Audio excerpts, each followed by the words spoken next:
So if a person sows with a view to the flesh, he reaps corruption from his flesh. And don't we see that? We see that today. Take the example just when it comes to sexual morality. When people live or sow with a view to the flesh, look at the corruption that comes from that. Broken homes, illegitimate pregnancies, abortions, rape, child molestation, sexually transmitted diseases. That's just to name a few. A person reaps corruption when he sows with a view to the flesh. Hello, everybody. Howdy. Ooh, an evening midweek video. Got my glass of tea. Must have some things to say, don't we? Well, just some things of note since we've been leaked. Some of the upcoming circuit assemblies of Jehovah's Witnesses. Yes, thank you very much, Ron, for sending me the circuit assembly for the 2016 to 2017. I believe it runs from the fall, probably September, October, this time of year, to 2017 in the spring. That's usually the way the circuit assemblies run. So this is really recent. Now, the first clip we played, it really doesn't have anything to do with what we're going to be talking about, but I just thought it was interesting, talking about the pot calling the kettle black. You know, he's talking about sowing corruption, and you're going to reap what you sow, and he just happens to mention, you know, like sexual immorality, child abuse, child molesting.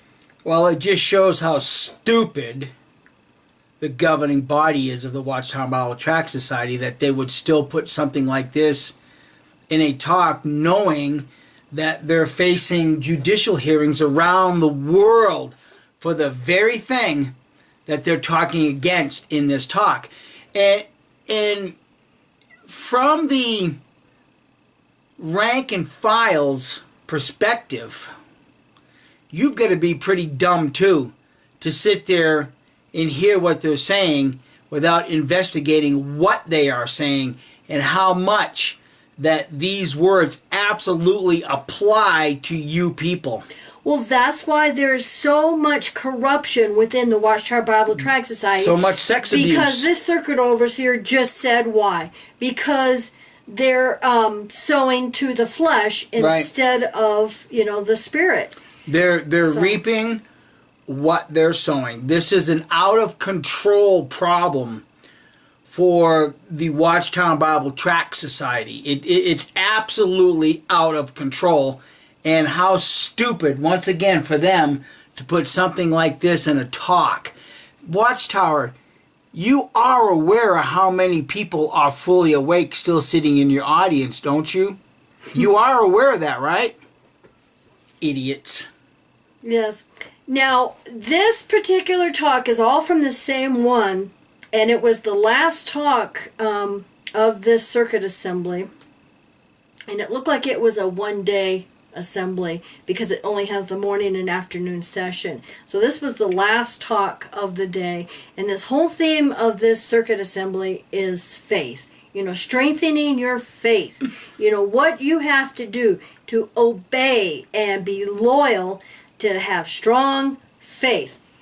Yeah. And I think you had some things to mention about the clip we're going to be playing. Well, as you listen to the clip, just keep in mind that Kim and I have done videos in the past outlining corporate structure.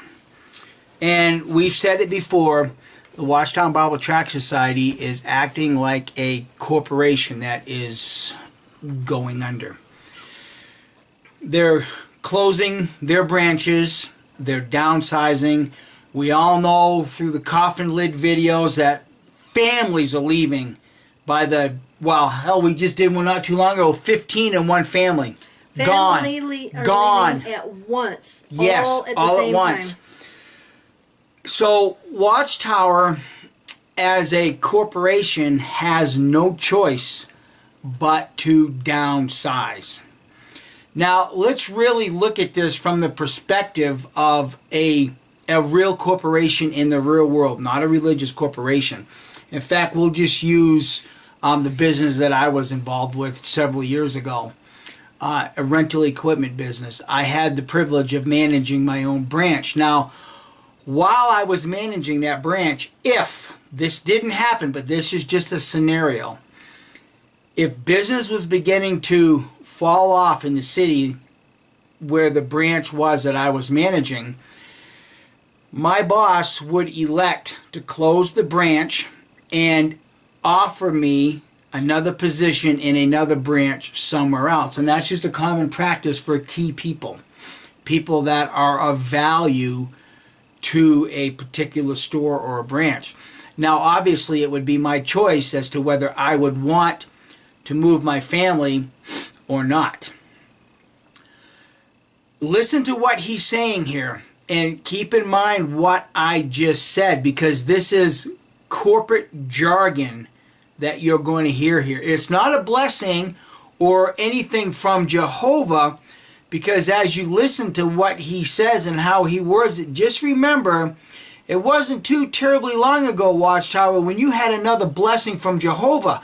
Remember, gasoline got up to around $4 a gallon, and all of a sudden you found it necessary to combine meeting nights for the benefit of the brothers. What a blessing from Jehovah. But now, as you hear, they're going to ask you to travel to different kingdom halls. So what happened to that blessing of combining the meetings, and now you're being asked to travel? Well, I can only think of two reasons of why he mentions this.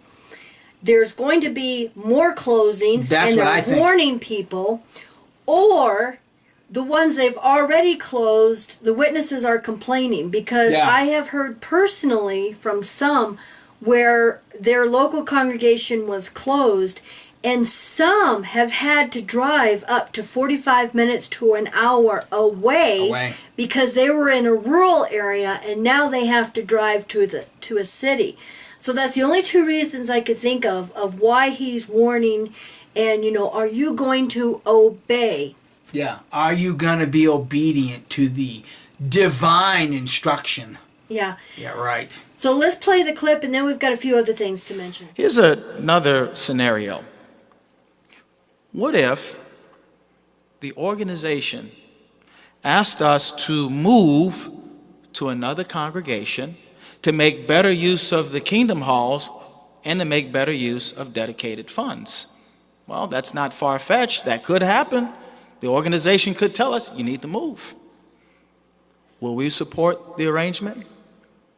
Or will we make excuses and say, well, I've been with this congregation for such a long time, and my family is here, my friends are here. I can't move. I can't go an extra 5 blocks. No, I'm happy right here.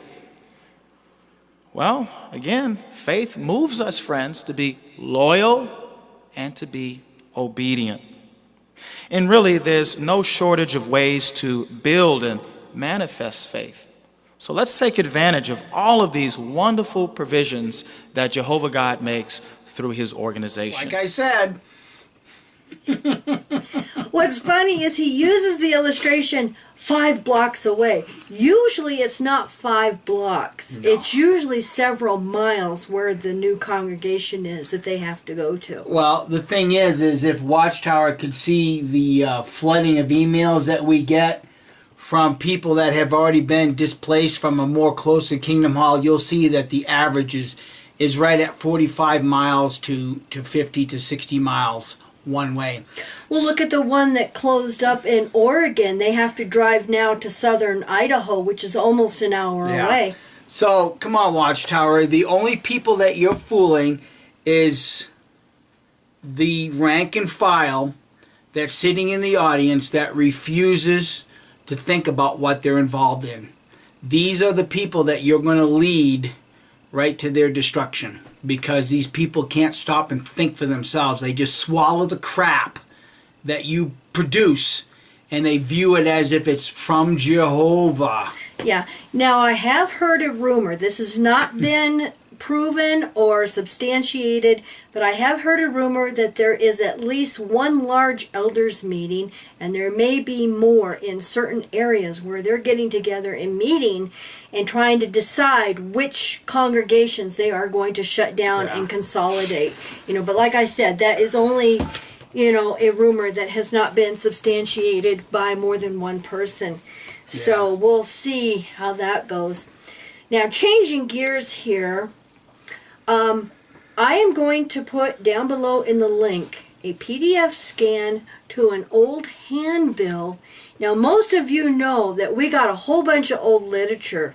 Well, I found an old handbill, and I don't even think this is the entire one, but it appears really something's old. missing. Yeah, it looks like there's a page torn over here, but I scanned this, and I would like for you guys to look at this, and you all are great at researching. There's some really weird, strange, subliminal messages and images in this. Now, there's no year on this, because like I said, it looks like it's been torn and some of it is missing. But from as near as I can tell, it appears to be from around 1921 to 1928, because it's advertising Rutherford's books like Reconciliation, Deliverance, The Harp of God, Government, and those books range from 1921 to 1928.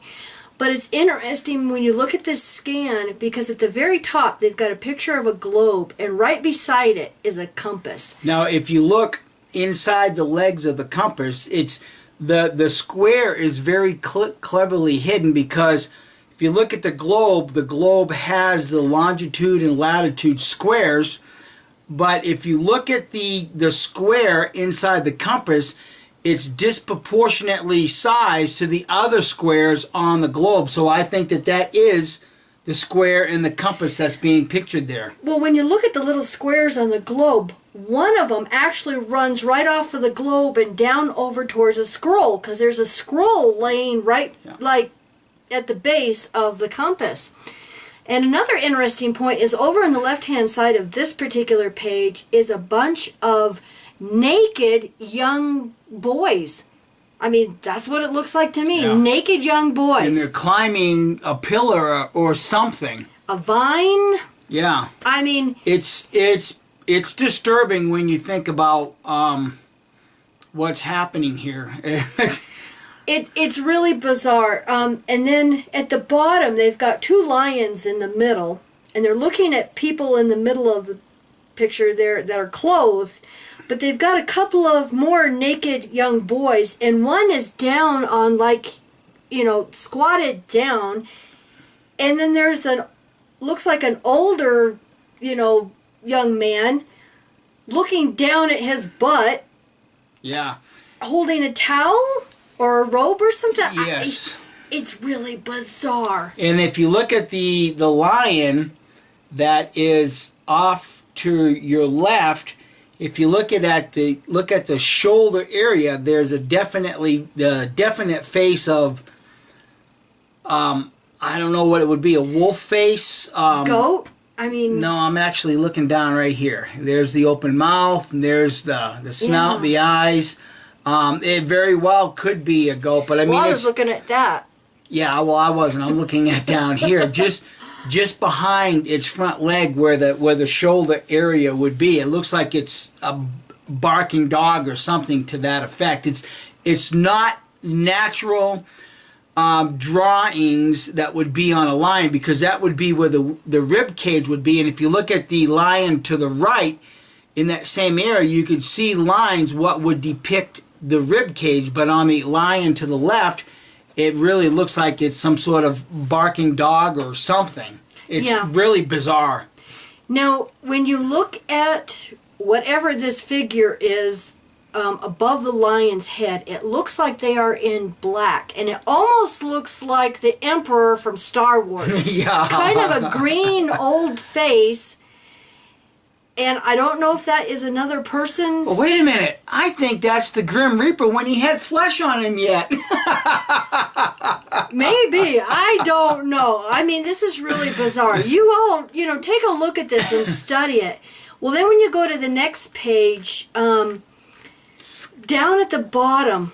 Yeah, this was weird too. This is where we need some help, because we tried looking for these symbols and we could not find them anywhere.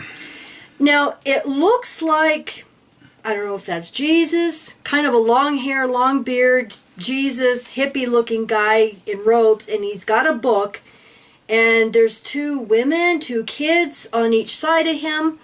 There's a scroll at his feet, and it looks like it's laying on top of like an ancient Greek building. Right, yeah. Or that weird thing that is in St. Peter's Square at the Vatican.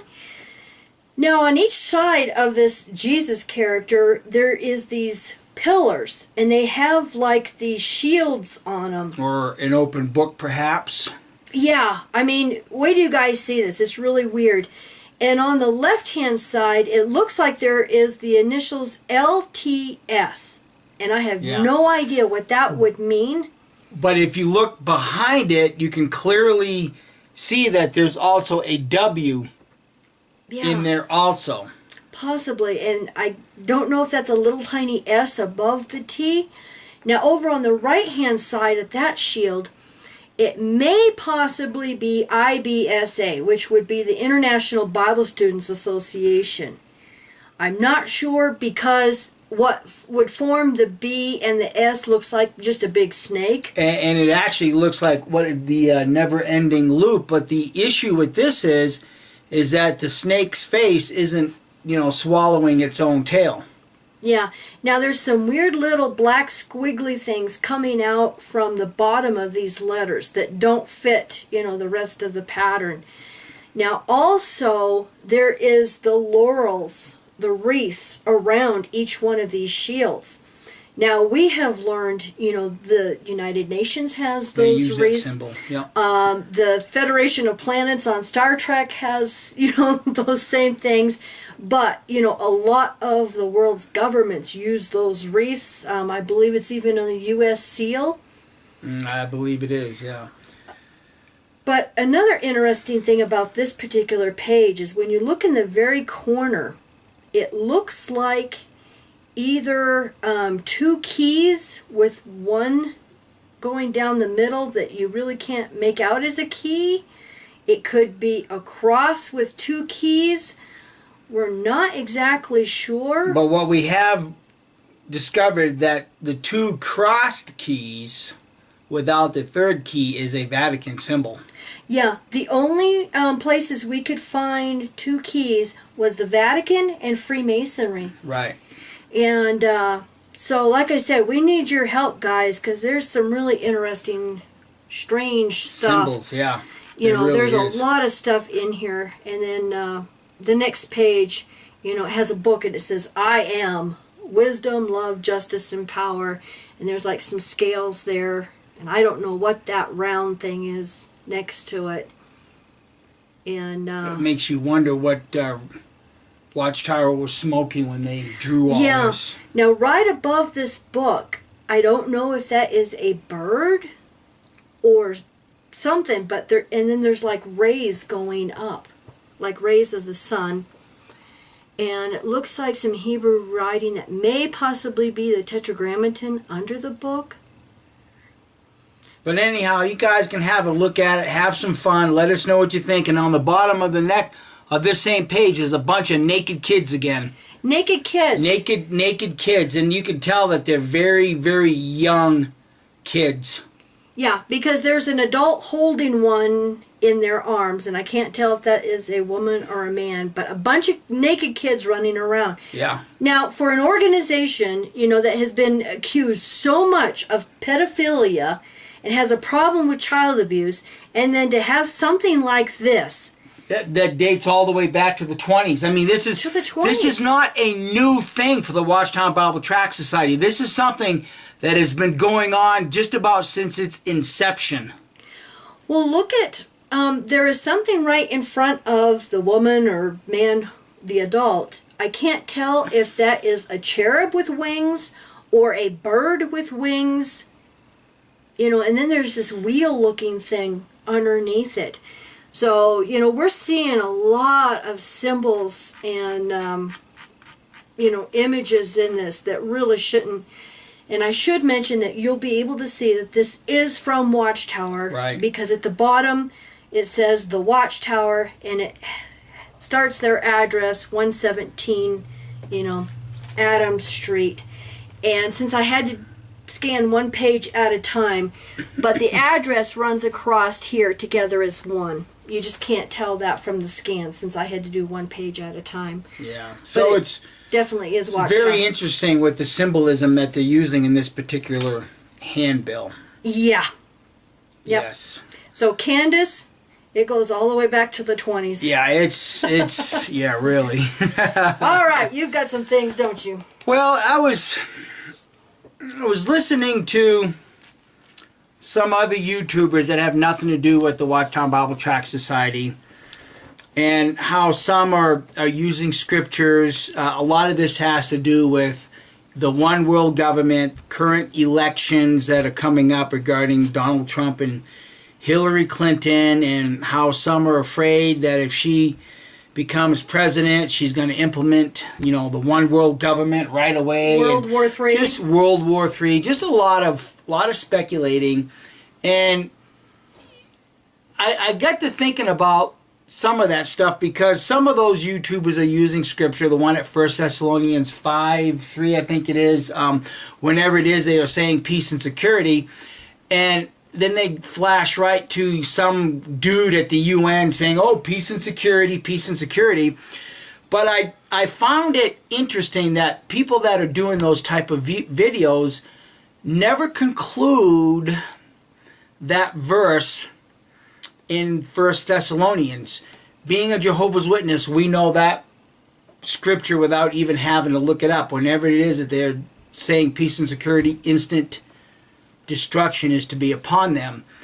So I'm not advocating one way or the other. I just kind of wish that some of these other YouTubers would quit with the doom and gloom, like, oh, the one world government's coming, if Hillary gets in, she's going to take all your guns. Well, there's just a side note about that. If you're an atheist, if you think that the government is going to stop at doing away with Christians, they're going to take your guns too. You better stop and realize that really we're on the same side. Whether you believe in God or not, when this government tries to implement the one world government and come after your guns, they're coming after the atheist guns just as much as they're coming after the Christian guns. Bear that in mind when all this goes down. So, the other thing is that if this does get implemented, the scripture in 1 Thessalonians helps us to appreciate that speedy destruction is to come upon them. So bear that in mind when you start watching some of these people that are doing YouTube videos about the New World Order and what they're going to implement and what they're going to do, and then they only use a partial scripture, because isn't that what Watchtower does? They instill the fear, but then they don't show the scriptural way out. But that got me to thinking a little bit about that, because there's a scripture in Proverbs that talks about the frustrating of plans. And I decided to go old school. Oh, the old moldy sword. This one. Proverbs 15:22. There is a frustrating of plans where there is no confidential talk, but in the multitude of counselors there is accomplishment. And I decided to see if the New World Translation, the Revised New World Translation, changed that particular scripture. Oh, I'm sure it did. And before I read the scripture, who are you trying to communicate to, Watchtower? Who are you trying to communicate to? Because you changed this scripture. It ain't the rank and file. It ain't the rank and file that you're talking to. Now remember, the old verse says, there is a frustrating of plans where there is no confidential talk. Now, frustrating of plans denotes what? Action. Action. Someone or something purposeful trying to frustrate, Right. work against you. Work against you. So it's an action word. The New Silver Sword, Proverbs 15:22. Plans fail where there is no consultation, but there is accomplishment through many advisors. It's interesting, they say plans fail. What plans, Watchtower, are you talking about? See, there is a frustrating of plans, but then you reverse the words and say, plans fail? Is somebody keeping you out of confidential talk now that you have to reverse the words in the Bible? Who are you communicating with? See, the rank and file Jehovah's Witness ain't going to pick up on this. And you know what? And this isn't the Mandela effect either. This is Watchtower trying to communicate with whomever they're trying to communicate with secretly.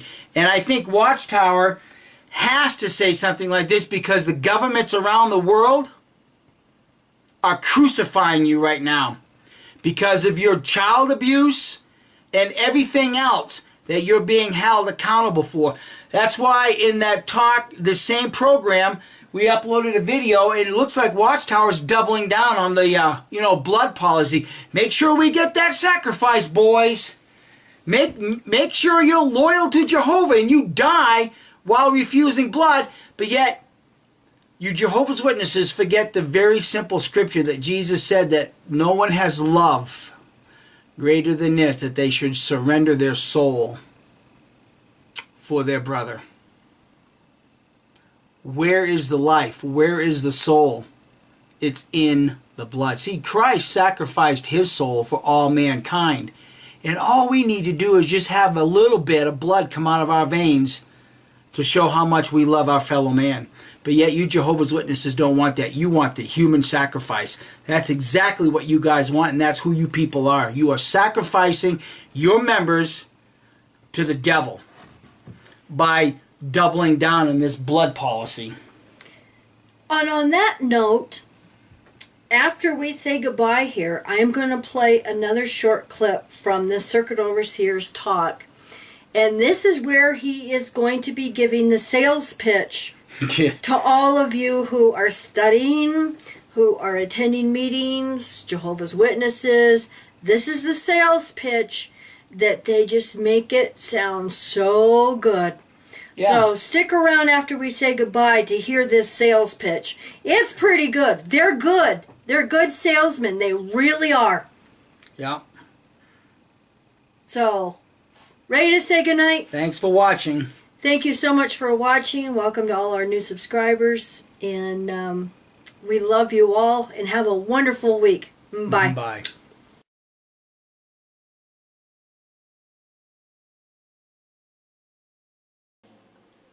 What rewards await those who have genuine faith? Well, friends, when we sow with a view to the Spirit, it leads to our enjoying everlasting blessings under God's kingdom arrangement. Can you imagine, brothers and sisters, after Armageddon, no longer being under the influence of Satan and the demons? Rebellion is gone.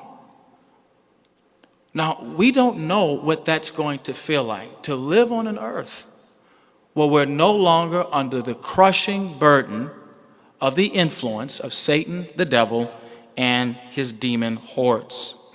And then, relatively soon after Armageddon, we can't expect a miraculous healing to start taking place in our bodies. Well, what do we mean by that? Think about this for a moment. Because our faith would have led us to this situation right after Armageddon, or relatively soon after Armageddon. Imagine getting rid of your canes. We see a lot of canes here, gone. Or imagine the walkers throwing it away. Or those scooters. What about the medications? Doctors, clinics, hospitals, gone. Cancer, Alzheimer's, arthritis, allergies, any body weakeners that's getting in our way, Jehovah God is going to lift us to a reasonable degree of health relatively soon after Armageddon. Think about this for a moment. If you've lost your sight, you'll get it back. Imagine throwing away the eyeglasses. No more corrective lenses. Or if we've lost or are losing our hearing, Hearing aids, gone. No more hearing aids. And I'm sorry to say, but no sign language congregations in the new system either, so that's gone too. Think about this as well. Some have had limbs surgically removed, or they've had certain parts of their body on the inside surgically removed. This will be replaced. If we've lost our hair, we'll get that back. One brother said, I can't wait to get my 4th set of teeth.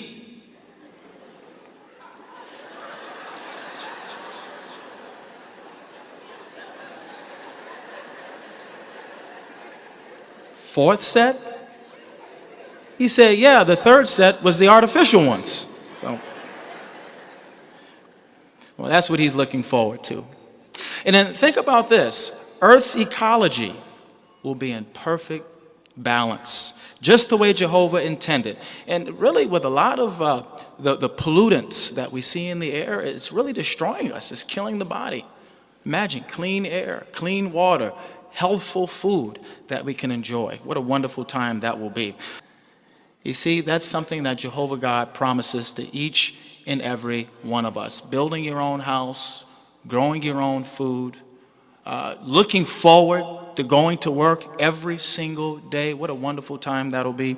In fact, you notice in the latter part of verse 22, it says that the work of their hands, or your hands, you'll enjoy to the full. Do you know what that means? You are going to outlive everything you own. You're going to outlive your house. You're going to outlive your furniture. You're going to outlive everything you own. Imagine that. What a wonderful time that'll be. But that's not it. There's more surprises Jehovah God has in store for you. Acts chapter 24 and verse 15 says that there's going to be a resurrection of the righteous and the unrighteous. Don't we look forward to the resurrection, friends? Don't you look forward to seeing your loved ones come back? Can you imagine funerals being replaced with welcoming sessions? So can you imagine all the gatherings, the resurrection parties that are going to take place in the new world? What a happy time that's going to be. In fact, those of us that survive Armageddon will clean up the earth and provide pleasant locations where our dead ones will be resurrected. Imagine obituaries being replaced with lists of those being scheduled for resurrection. Think about that. Can you imagine going to the Kingdom Hall one day, a place of worship, and the brother gets up and he says, okay, friends, I have the new list of those that are scheduled for resurrection next week. Here it is. And he starts to read off the names, and all of a sudden, the name of your loved one is read off. Now imagine if that's your father or your mother or your sister or your brother or your uncle or your cousin, whoever it is, best friend, when their name is read off, how would that make you feel? How does it make you feel right now? Don't we look forward to that? We look forward to that. And see, that's what faith does for us. See, what we're talking about, this is not a fantasy. This is a reality that we can look forward to. And that's not the end of the surprises. We have something else to look forward to in the new world. Remember, there's many Bible characters that will come back, that we get to welcome and enjoy their association and company. Think about it. Don't you look forward to meeting Abel, Enoch, Noah, Job, Abraham, Sarah, Isaac, Jacob, Joseph, Moses, Joshua, Rahab, Deborah, Samson, David, Elijah, Elisha, Jeremiah, Ezekiel, Daniel, John the Baptizer, just to name a few? Aren't you looking forward to meeting them?